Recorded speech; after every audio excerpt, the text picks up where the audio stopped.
The thing that excites me most about additive manufacturing is you can build anything you can think of. Anything you can design and put into a computer, you can manufacture. That really bodes well for the future because so often in the past with traditional forms of manufacturing, you can design it, you can optimize it, but you can't build it. You have to rely on processes that have been around for hundreds, if not thousands of years that are suboptimal, that don't end up with a really good optimal outcome and are actually quite wasteful. Hello, everyone. I'm Barbara Humpton, CEO of Siemens USA, and thanks for listening to the Optimistic Outlook podcast. You've heard me discuss in recent episodes our support for a national approach to infrastructure that goes well beyond roads and bridges. And in this episode, we're going to show why we think a key area of focus right now needs to be American manufacturing. We don't always associate American manufacturing with the work to modernize the nation's infrastructure, yet the pandemic and its associated shortages have changed that by revealing the need for glocalization. What we mean by that are strong local supply chains that provide multiple sources of critical supplies. And in addition, we mean that capability to rapidly produce the things we need when and where we need them at scale, which is only possible if manufacturers are using the latest software, the most advanced automation systems, and if they're embracing what we call additive manufacturing. But what is additive manufacturing? Our guest today, Brian Neff, will help us answer the question. He's the CEO of Sintavia, a Florida-based state-of-the-art additive manufacturing company he founded in 2015. And they're designing and 3D printing a new generation of flight and launch components for the aerospace, defense, and space industries. Now, I'll tell you, Sintavia is a customer of Siemens. We're proud they're using our software. And I also want to disclose that I serve on the board of directors of Triumph Group, a tier 3 aerospace supplier. I promise you that additive manufacturing won't sound like another buzzword after you hear this episode. Brian's really going to help you see the possibilities and why additive is the future. Take a listen. Brian Neff, welcome to the podcast. I was able to watch a TED talk you gave, and we'll link to it in our show notes. And I think you're a fitting guest for this podcast because your very first line in that talk was, "I'm an optimist." So I thought in this episode, we'd explore what fuels your optimism. This idea that additive manufacturing completely changes the game for how we design and make things. Now, not all of our listeners have heard of additive manufacturing, but I'm sure everyone listening has heard of 3D printing. And that's basically what additive manufacturing is, right? Help us understand the terminology and tell us a little bit about the process. Well, Barbara, thank you very much for having me on your podcast to talk about something that I love to talk about, additive manufacturing. Additive manufacturing is exactly that. It's the manufacturing technology by which material is added to form a final or near final part. That is in contrast with traditional manufacturing, which is more of a subtractive process where you start with a large piece of a material and you whittle it down into a final shape or final form. From a practical standpoint, the way that we additively manufacture is very similar to a print job, printing. We will take a design or copy of a three-dimensional object, and we will take that object and we will slice it into really, really thin slices, which can then be printed or manufactured in a layer-by-layer sense. The benefits of additive manufacturing are pretty tremendous. The first, as I said, is it is not a subtractive form of manufacturing. So you don't have as much waste as you would if you started with a big block of some material and you whittled it down to a much smaller part and you have all of this waste that's sort of sitting around that has to be disposed of. At the same time, it's a much faster process. You can go from a raw material to a final finished product very, very quickly. The thing that excites me most about additive manufacturing is you can build anything you can think of. Anything you can design and put into a computer, you can manufacture. And to me, that really bodes well for the future because so often in the past with traditional forms of manufacturing, you can design it, you can optimize it, but you can't build it. You have to rely on processes that have been around for hundreds, if not thousands of years that are suboptimal, that don't end up with a really good optimal outcome and are actually quite wasteful. Yeah, I remember hearing about the whole discipline around design for manufacturability. And what you're saying is this process really turns that on its head. And my understanding is that the ability to 3D print products isn't exactly brand new. It's been around since the 1980s. But what makes 3D printing more valuable today and more viable is the ability to incorporate incredibly sophisticated engineering software. Am I getting that right? Absolutely. That is absolutely spot on. I think it was, if not the late 1970s, but certainly the early 1980s, people came up with the idea of additive manufacturing, of using either a laser or a stylus to slice a component into little thin slices and build it from the ground up. But back then, they didn't have the computing power, they didn't have the engineering software that allowed them to make those slices really, really thin. So you can imagine trying to make a precision part where each layer of material that you're building is a millimeter or two thick. It wouldn't look very precise. What we have now is the ability to take any sort of three-dimensional object that can fit in a printer, and some of these printers are quite large, and slice it down into 20 or 30 micron layers. So now you're dealing with, instead of millimeters, you're dealing with hundreds of millimeters. And that results in a much, much more precise, much more mechanically sound end part. And so this is totally enabled by stronger computers and better engineering and design software. Okay, so we understand the process now. How did you decide to take this approach? What was your aha moment? Well, I'm a third generation aviation person. My dad, my grandfather were all in aviation and we've been in it for a long time. And so I grew up with the knowledge of what it took to put a part on an aircraft. My grandfather was a vice president of maintenance at TWA, and my dad was in maintenance in a couple roles at a number of different airlines. And I know that a piece of metal that may be 3 or 4 inches long and an inch wide may be worth $15,000. And it's worth that not so much because of the metal or even the design, but really the quality certification that goes into that part. Aerospace manufacturing is the most difficult kind of manufacturing that you can do because there is zero room for error. You cannot have a defect. There are no discrepancies that can be greenlit because there's too much at stake. So I grew up with that as my background, and I owned a jet engine repair facility for a number of years. And about 10 years ago, I went over to Germany to visit a competitor over there called MTU. And I was on the tour with the tour guide, and we're walking around this facility, which is outside of Munich. And at the very end of the tour, the guide said to me, hey, come into this room. Now, this was in December of 2011. And he said, I want to show you something that you've probably not seen. And I walked in, and there were a couple of these sort of large machines, maybe 10 feet by 5 feet. And they looked like a old-fashioned copy machine, like in my high school. With that someone had stuck a microwave right in the middle of it.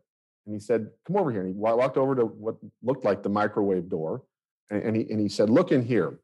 And I looked inside, and I got to see for the first time additive manufacturing for aerospace, which involves a laser melting consecutive layers of powder on a platform that's slowly descending. So it's almost like a free-form welding concept. And he showed me some of the parts that they were building at the time. And I said, holy cow, if you can use this to basically freeform weld or freeform manufacture any part, this is going to absolutely revolutionize the aerospace industry. And I, Brian Neff, want to devote the rest of my career to industrializing this technology for the aerospace industry. Wow, goosebumps. I love that idea, that seeing something that is truly transformative. I'd like to explore a concept I've been thinking about, that additive manufacturing isn't just a faster, more cost-effective, more environmentally friendly way to make things that already exist. This is actually an opportunity to reinvent and optimize just about everything. I mean, it gives us the tools we need to shape the future. And I'm sure you have some good examples of how you're already doing this at Sintavia, taking a fresh look at the countless different component parts that go into an aircraft. What have you discovered so far? Well, what I've discovered is that there is we can do a lot better. I think that the way that an aircraft looks right now is in many ways defined by traditional manufacturing methods. In aircraft, weight is important. Weight is critical. You save weight, you save fuel, you reduce carbon dioxide emissions. It's really, the lower weight is the goal. And a lot of the parts on existing aircraft are not optimized for weight because they can't be optimized for weight because they're stuck in a casting or forging or sheet metal traditional environment that involves aspects of that part that exist only because they're needed in the support of the traditional manufacturing process. So in order to demonstrate this, we decided to do an experiment when we started really getting going at Sintavia. On a 767 aircraft, there are two engines, and at the back of each of those engines, there's a little bracket. There's actually 12 on each engine that is about 1.5 inches long by 1/2 inch wide. And in the history of humanity, no one's ever really looked at this bracket, but it doesn't rotate. It's on the outside of the engine. And looking at it, we said this part is suboptimal. It had right angles. It had wall thickness that it didn't need. It was basically just supporting a fuel manifold. So again, it's a very innocuous part, but actually that benefited to the design of experiment that we were trying to do. So we took this part and we 3D scanned it. So we got a CAD file for it.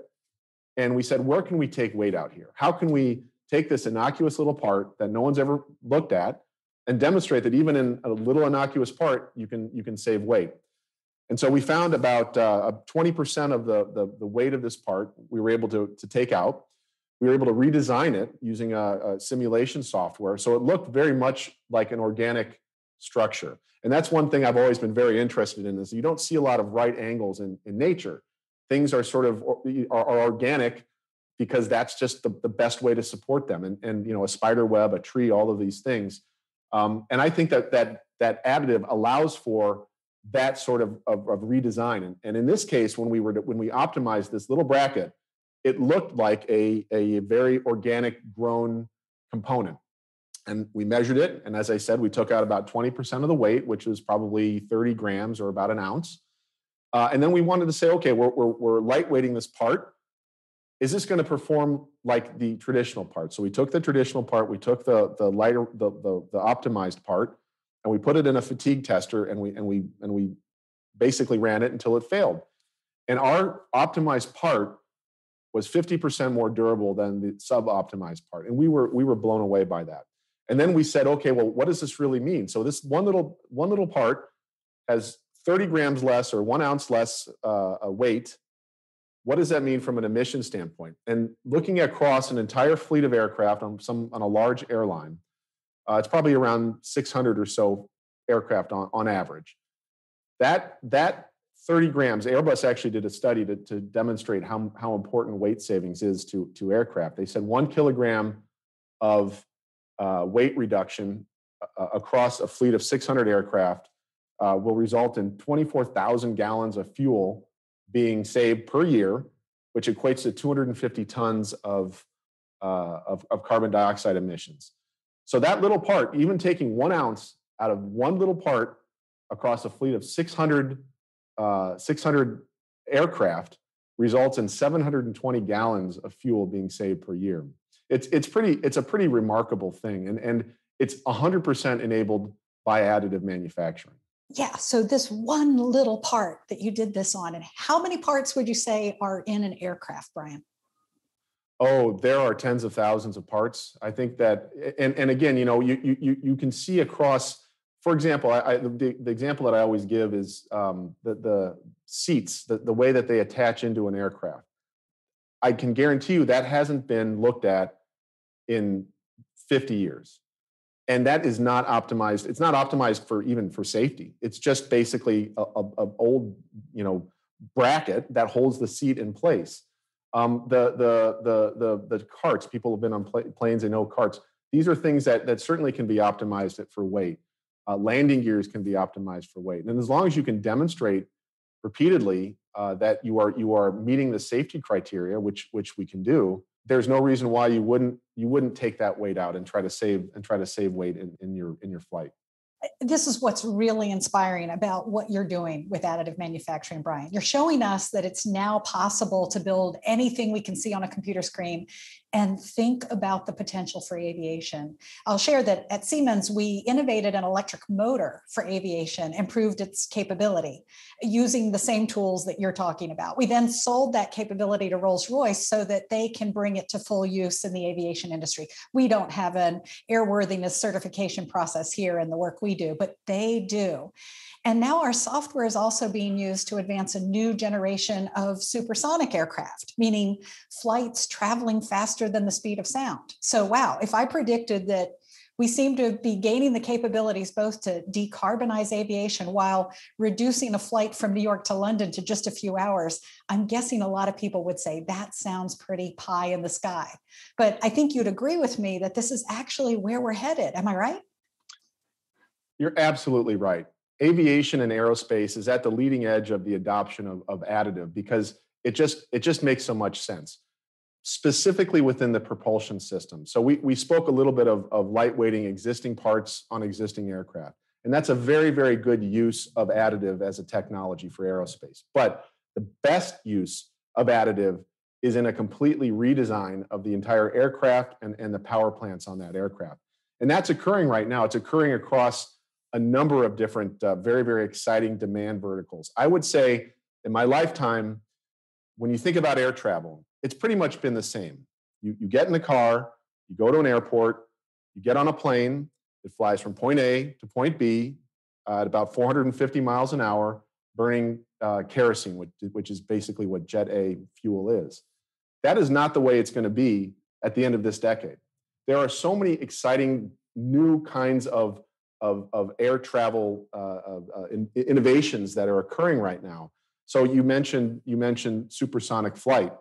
That's phenomenal. The idea that you could go, but a commercially viable supersonic flight from LA to London in 3 hours. And that's enabled, those propulsion systems, those engines are absolutely printed. That is a way to manufacture them more cost effectively, more optimally, more safely. That is enabled by additive manufacturing. But then you have the new space people that are saying, well, 3 hours from Los Angeles to London, yeah, that's great. But how about if we do it in 36 minutes by going up into low Earth orbit and coming back down? And all of those engines, those rocket engines, are being enabled via additive manufacturing. Then you go look at Europe and you say Europe is in the process of outlawing short-haul flights. I would imagine the next few years you will not be able to fly from Paris to Amsterdam or something like that. And so that is an existential threat to some of the smaller plane manufacturers out there, like Bombardier or ATR. They are taking the lead and adopting a way to electrify or to create commercial electric aircraft. And so those engines are enabled by additive manufacturing. The only way you can get the power density high enough on an electric motor is by printing it.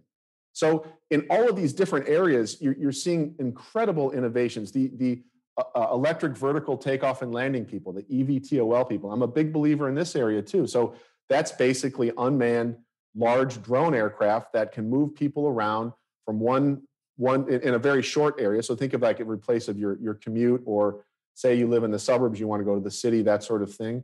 That is also enabled by additive manufacturing, because you cannot build engines traditionally that are as lightweight and as efficient as you can with additive manufacturing. So this decade kind of got off on the wrong foot, but I am so optimistic about the nature of air travel being totally redefined by the end of this decade. And again, that's enabled by additive, and additive, as you said, is enabled by better data management, better software, and better hardware. And I will say, I will tell you about Siemens, is that the approach that you guys are taking on an end-to-end suite is so welcome by the industry. We existed for years after Sintavia really started operating as a standalone in 2015 with these differentiated verticals in terms of software. So you would have to export, import from one to the other, and it was inefficient. They didn't talk to each other. It was prone to human error. But taking a front-to-back approach is really the right way to do it, because the simpler you can make that aspect, the more opportunities exist to innovate and to redefine what you're printing. And that's 100% related to the success that we're seeing in the last year or two. Yeah, I like to say that that manufacturing of tomorrow will rely on the digital thread. And right now, our trick is that we've got a lot of digital lint that we need to connect. Hey, on the next episode of this podcast, we're going to delve into workforce development and why we have a record number of open manufacturing jobs today, more than 700,000 nationwide. And I'd love to hear a little bit more about your workforce. So first, how does additive manufacturing require different skill sets? Or are there different skill sets required than in traditional manufacturing? Well, for aerospace manufacturing via additive manufacturing, I would say that there's the old meets the new. We always talk about the Jetsons meeting the Flintstones, because on the front end you're designing and you're printing a part that is new and it's dynamic and it's never been done before. But on the back end, the people that are doing the surfacing of the surface finishing, the quality inspection, the paperwork that supports the manufacturing process. That's a very, very traditional process. And so I'd say that we're very much a hybrid of very, very new and the traditional certification process. On the new side, I always say to my new hires, I say, do you like video games? Do you like motors? And they almost all say yes. And I really do think that way of thinking and the way of looking at three-dimensional objects via a two-dimensional screen, and whether it be a video game or just doing some other sort of design work, that's really, really important. And so we have people that are degreed engineers that started as shop floor technicians and worked their way into the engineering department, and we have the ones that we hire, the engineers we hire that are just either out of college and have to be trained here.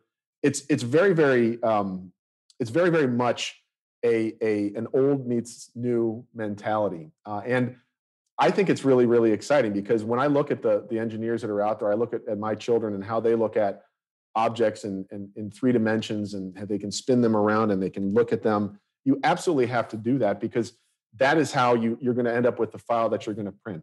Hey, I also want to ask you this. What do you think is holding back the adoption of additive manufacturing across the US today?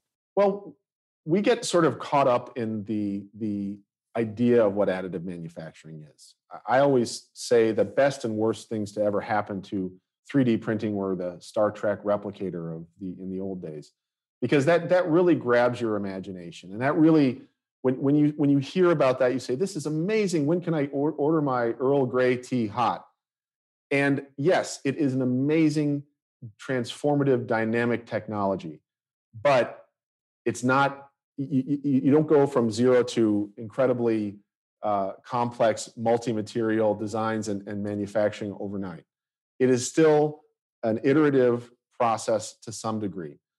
I think what's happened within the last couple of years within aviation has really been what's driving this forward. And I think, so I can speak only now for aviation, but we have a better way of doing something. But the old way of doing it wasn't bad. It wasn't broken. The supply chain traditionally pre-2020 for commercial aerospace was okay. It wasn't great, but it wasn't bad. Then 2020 happened, and now that existing supply chain has been completely broken. And we are seeing, and I'm very happy to see this because, again, I'm in this industry, that demand is really picking up. And it really has been this month. I don't know, Barbara, if you've been watching a lot of that stuff, but all those 737s that have been sitting on the ground they're gone or effectively gone. And it's great to see that. It's great to see that the travel is picked up again. International travel is still depressed, but domestic's picked up. And the OEMs and the engine manufacturers are saying, holy cow, I need to get my supply chain going again. And the supply chain, and as the further you get down the tier on the supply chain, generally the harder hit your suppliers are. They're just not able to support that. So whereas before you had a supply chain that was pretty good, it was okay. Now it's a mess. And so they're turning to us as an additive manufacturer and saying, I don't, the casting company, they don't have the tooling to build this for another 18 months. I need it in 6 weeks. Can you print it for me? And then I'll give you the order behind it.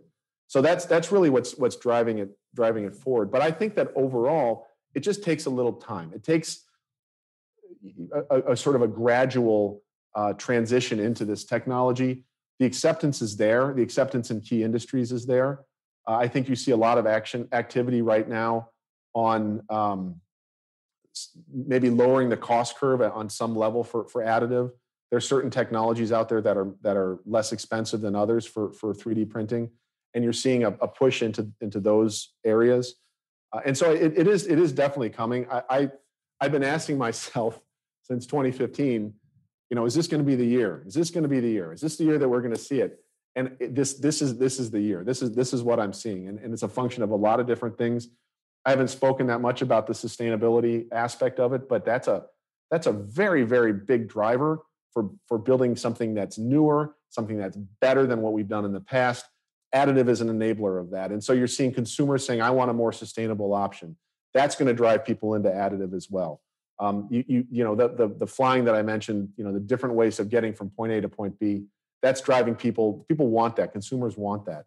And so the companies that design those vehicles are turning to additive as a solution. So what you're describing could actually transform the aerospace industry's supply chain. How do you see it? Well, it certainly simplifies the supply chain. You don't have works in process that are moving between a plant to getting finished to going to this other place across the country, potentially across the world. The only things that you really need from a supply chain perspective, at least for additive, are raw material and data. And data, the supply chain is pretty instantaneous. And so I think that you see a lot of efficiencies. Right now, I would view the supply chain generally as being suboptimal and somewhat inefficient because, again, you have to move a part here for a certain aspect of the process and then another part over here, and then it has to be assembled over here. You do away with all of that. You have a design, you have the raw material, and then you have a final finished part that leaves your shop. So I see this as being just like with an aircraft part becoming more efficient and more optimal. I see the supply chain also definitely streamlining and becoming more efficient. Actually, this takes us directly to a wrap-up question that I have for you. And it's something I like to ask all of our guests. Imagine the future with this, in this case, additive manufacturing, fully deployed, fully embraced. Tell us about that future and how we can see it shaping a more sustainable and resilient future for all of us. Well, imagine that you can manufacture and build and manifest any object or part or shape of any material that you can think of and put on a computer screen. I've spoken a lot about aerospace, and that is my business. And that is, as I said, it's the tip of the spear of the adoption of additive manufacturing across all industries. But that's only one aspect. People are developing additive manufacturing, 3D printing for construction purposes in homes. They're 3D printing food. They're 3D printing human organs. Things that to me blow my mind, and I'm in this industry. And the thing that is tying all of this together is the portability of data and having the data available wherever you are. That to me is incredibly interesting. And so when I think about a future where there are hundreds of millions of printers, billions of printers across the country, across the world, and the portability of data interacting with all of these printers. And even if it's a printer that maybe you don't have, but someone else does, or there's areas where if you need something in a certain material, you can go to a different location. To me, that's incredibly exciting and profoundly will change the way humanity lives and moves and eats, and across all socioeconomic backgrounds too, and across all nationalities. It's a very, very interesting future to think about in that you have the data anywhere you go, you can get what you want anywhere you go. There will still be a supply chain of raw material, but it simplifies the supply chain a tremendous, tremendous amount. And really, I think benefits humanity across the board. So things can be designed anywhere, but then actually printed wherever they're needed. Yeah. Right. What a cool vision for the future. Brian Neff, it's been fascinating to talk to you. Thank you so much for joining us today. Thank you very much for having me, Barbara. So let me leave you with this. When the Mars rovers, Curiosity and Perseverance, were designed, it wasn't feasible for NASA to simulate the landing conditions in a lab. They actually used Siemens software to create the rovers' digital twins. They virtually designed the rovers, tested them, and verified that they would be mission ready. And that's what Brian has basically shared with us, the idea that with software and additive manufacturing, we can make anything we can see on a computer screen. Think about that. We can be more sustainable. We can innovate like never before. We can even be more prepared for a future crisis, as challenging as the pandemic has been. In fact, a concept you're going to hear us continue to talk about at Siemens is our work developing a national strategic digital twin reserve. So government leaders and manufacturers can proactively prepare for all types of future emergency events. You can learn about this and a lot more in our show notes, where you'll find Brian's TED Talk, an op-ed I wrote about the digital twin reserve, and more about why Siemens supports bold action to modernize American manufacturing. Thanks again for listening. Thank you for tuning in. Subscribe on your favorite podcasting platform or to the Siemens YouTube channel. And for show notes and more, go to siemens.com/optimist.